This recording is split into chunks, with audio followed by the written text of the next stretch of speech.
berikutnya. Bisa jadi hakimnya itu udah yang mau menjadi saksi nikah itu udah meninggal atau apa. Kan gitu. Yang menjadi produk seorang lawyer yang menjadikan dan atau menjadi produk seorang lawyer adalah organisasi advokat. Sedangkan berita acara sumpah itu apa sih kekuatannya? Itu hanya sumpah kepada Tuhan, tapi dilegalisasi melalui tulisan. Maka judulnya di situ saksi hakim ini 2 orang tanda tangan, dan yang melakukan berita acara sumpah adalah organisasi advokat, bukan majelis hakim. Nah pertanyaannya, saya mau ribut, buat apa ribut? Udah didengar kok. Orang lembut juga didengar. Bila perlu berbisik kita didengar juga kok. Kenapa begitu? Itu cara untuk bagaimana supaya orang mendengar apa yang kita sampaikan. Jadi saya itu berupaya untuk supaya ke depan jangan lagi salah. Nah, adapun Adinda Firdaus dia dipecat oleh KAI dan dia berada di KAI, ya. Tapi prosedur pemecatan KAI terhadap Adinda Firdaus salah, tidak ada dengan etik. Kalau diperiksa dengan etik kemudian dia dinyatakan bersalah, itu nggak ada masalah. Tapi kalau tidak dengan itu melampaui kewenangan, salah. Kan begitu. Dan Adinda Firdaus aman-aman aja. Terus dibilang kami pecah kongsi, dada. Itu dari wawancara dipotong-potong. Sama dengan saya mengatakan Kak, korupsi. Saya udah dengar tadi Karim Rahmat sama dikirim orang juga sama saya, Mas. Saya dengarin, nggak ada. Hakim juga banyak korupsi, itu kata-kata saya. Saya dengarin pakai ini. Ini kan terang nih. Bang Firdaus, cukup ya. Bang Firdaus dicoret dari tim kuasa hukum Abang ya. Bang Firdaus dicoret dari tim kuasa hukum Abang. Gimana Bang? Bang Hotman sakit. Terkait dengan Bang Hotman sakit dan dibawa ke Singapura. Bakal gagal lagi nggak sidangnya Bang besok? Tunda lagi nggak karena sakit? Nah itu Bang, lihatlah. Saya nggak ngerti. Baru upload ya. Ini Hotman ya. Iya sakit gimana tuh Bang? 30 menit yang lalu. Di Singapura ya. Iya. Liatin Bang, sini Bang, liatin Bang. Saya prihatin. Dulu ketika Alvin Lim dibawa ke Cina, begini juga postingannya. Begini kan, saya nggak kebayang nih orang yang begitu gagah berani. Terus ini dia tunjukin apa ini? Limosin servis. Ya sudahlah. Cuma satu yang pesan saya. Kita sebagai manusia tidak boleh menolak tua. Tua itu kulit yang bening, keriput. Oke? Pikiran yang fresh akan mulai terganggu karena ada sumbatan-sumbatan di jantung dan lain sebagainya. Jadi kalau kita sudah merasa diri tua, maka konsumsi makanan dijaga. Yang kedua, jangan perbanyak musuh. Yang ketiga, hilangkan dendam. Yang berikutnya, mendekatlah ke Tuhan maksud saya, supaya ada bekal untuk mati. Karena syarat mati bukan sakit, syarat mati tidak tua, mati ya mati. Begitu. Nah tapi selalunya orang sakit berujung kematian, selalunya orang sakit berujung kesembuhan, selalunya orang yang lebih tua duluan. Memang semua kita ini kalau ditanya, Anda semua saya tanya, mau masuk surga nggak? Mau. Nah, sekarang kamu berangkat duluan, mau nggak? Abang Kan mau masuk surga kan? Abang dulu. Ya udah kalau gitu wajar saya suruh duluan. Abang dulu. Jangan saya Bang. Itu hidup ini begitu. Kita cerita, aku paling bagus ini. Kenapa? Ada kau pergi sana, nggak berani. Semua orang kalau ditanya mau masuk surga, tapi berangkat duluan sekarang nggak mau. Nanti aja. Bang, ini ada yang mengaitkan dengan pernyataan Bang Firdaus soal tidak suka berantem ditiup aja langsung bisa sakit. Nggak ngerti ya, saya nggak ngerti tiup meniup.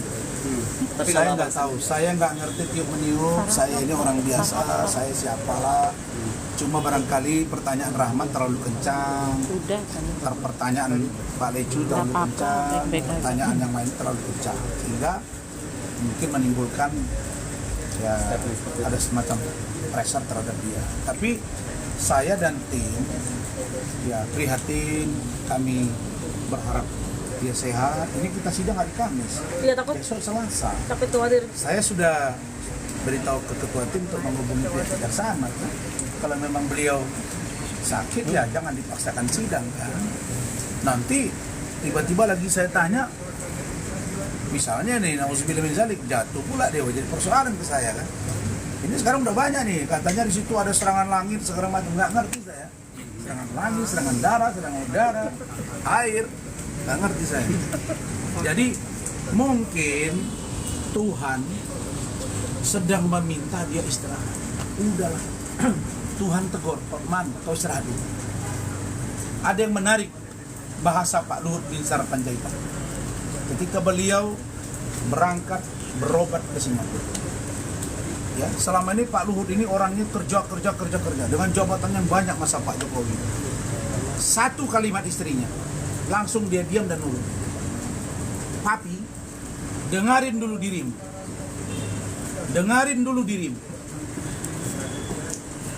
Dia yang tahu perasaan diri, tanya, dengarin. Langsung, iya, langsung. Ya sekarang sambat sama. Pak Hotman, dengarin diri.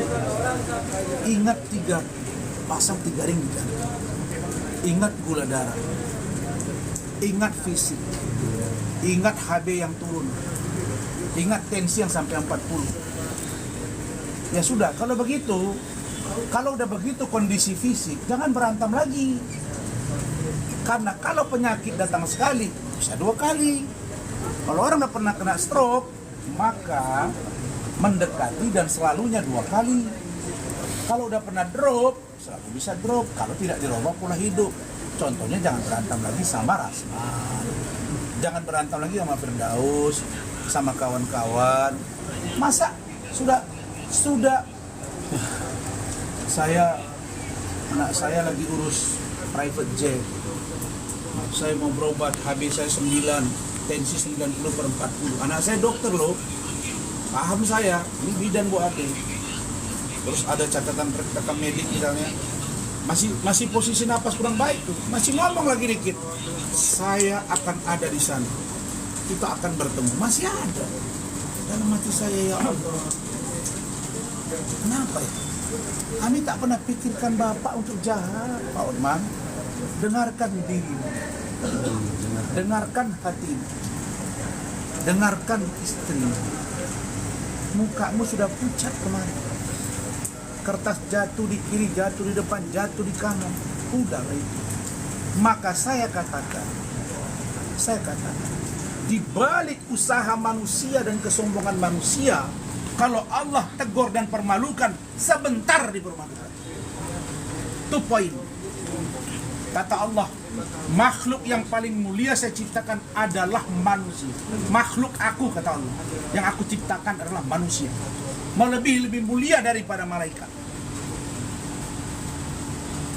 Lebih mulia daripada jin, daripada setan. Tapi kalau kalian berperilaku buruk, lebih hina daripada binatang. Itu ajaran agama saya. Dan Allah itu kun fayakun. Jadi maka jadilah dia. Selama ini tidak pernah kita dengar Pak Hotman ini sakit. Selalu sehat dan selalu bedak, beresin, gua tambah muda, gua baru cek, gua sehat. Nah, tiba-tiba dia berhadapan dengan Rasman yang dianggapnya musuh. Saya menganggap dia musuh. Di situ Tuhan tunjukkan, kau nggak kuat ada pembersihan nih, kau dibawa pulang, dipapa, di kota masuk, nggak ada ngomong-ngomong wartawan. Masa itu nggak jadi koreksi diri? Dalam ajaran Islam yang saya percayai, kalau orang sakit, 2 yang harus diingat. Dia sakit, maka dia akan berkurang dosanya, dan kalau dia sabar. Berikutnya, teguran dari Tuhan. Dalam ajaran Injil, jelas itu. Apa itu? Selalulah melayani Tuhan. Dan saya sudah bilang kepada kalian berkali-kali dalam surat Timotius di Injil, ketika Rasul Paulus mengatakan bahwa kepada muridnya Timotius, orang baik tidak akan pernah terkena bencana, tapi orang fasik pasti celaka. Saya kira terlalu tinggi ilmu saya dalam hal memahami kitab suci. Tetapi masalah kaya dan tidak kaya, ya kalau dia bilang paling kaya, kalau kalian dengar persidangan itu, aduh, ibu ketua majelis sudah senyum-senyum aja dia. Karena kalimat dia itu 80% diduga merendahkan perempuan, benar nggak Pak? Karena ada syarat, mau jadi asli harus ada syarat. Tidak boleh OP, harus original. Bagaimana memastikan original? Berarti diapain? Ditengok kah, disentuh kah, atau melalui remote? Kan nggak tahu kita mengukur itu. Terus berapa kadarnya? Kira-kira begitu. Jadi ini yang mungkin mengkhawatirkan dia. Tetapi itu terungkap juga. Makanya saya bilang, jangan kita busuk hati pada manusia. Jadi saya kira Pak Hotman berobat, dengarkan dirimu, ingat usiamu, ya, dengarkan firasat batinmu, kurangi musuh. Dan saya bukan musuh, saya orang kampung. Saya sedih, Anda sakit, karena tak sempat kita berdebat. Saya berharap kita berdebat di pengadilan supaya terungkap fakta yang sesungguhnya. Itu saja. Cukup. Oke Bang, tadi ada recehan sedikit dicibir oleh Farhat Bang tentang masalah ini, gimana Bang?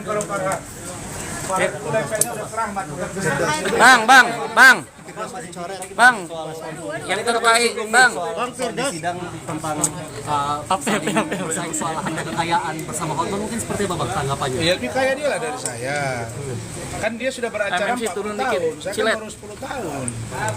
Silat turun Tapi masalah kaya hati, kaya pikiran, kaya keluarga, ya saya kaya dari situ. Saya kaya, bahagia, anak saya, istri saya.